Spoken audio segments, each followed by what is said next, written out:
өлшемдері.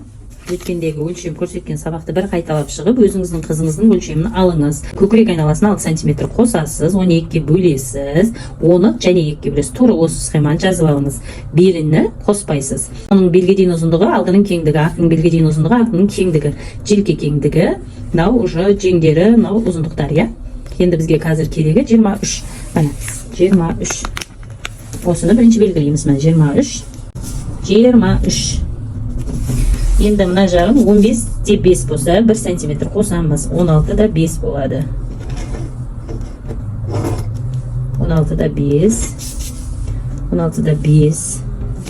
И 12 см көтереміз. 12 см көтереміз. Мойнына 5,5 см кіреміз. 6,5 см түсеміз. Осыны горловина мойнына бірлестіресіз.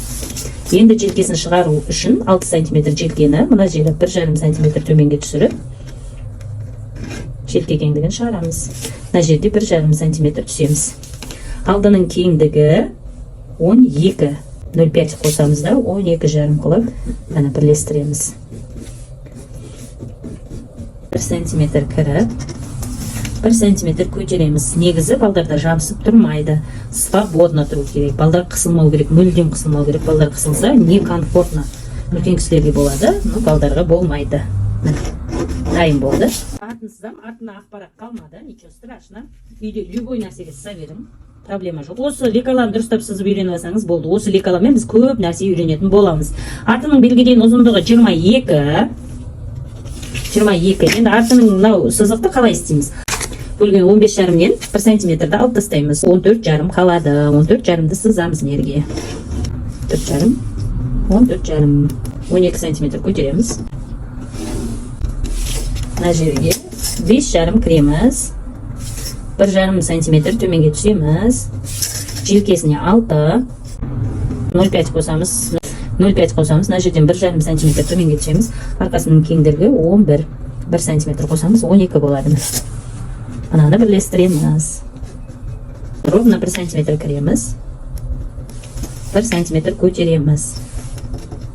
Осыны қолтыққа бірлестіреміз. Мынаны не до конца ортасына апарамыз. Мынау артының бөлегі, мынау алдының лекаласы.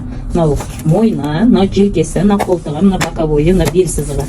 Мынада да тоже, мынау горловина, мынау желке, мынау қолтық, мынау боковой, мынау бел сызығы. Қазір қиятын боламыз. Осы көтерілген жерден қиясыз. 1 см кірген жеріне қиясыз. И қолтығына қиясыз. Желкесіне қиясыз.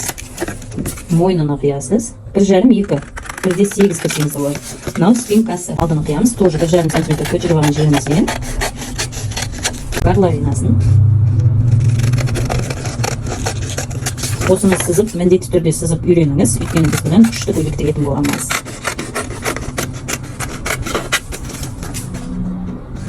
Біз қазір 1,5-2 жасар қыздың көйлегіне лекала дайындадық. Қалай көйлек тігуді үйрететін боламыз.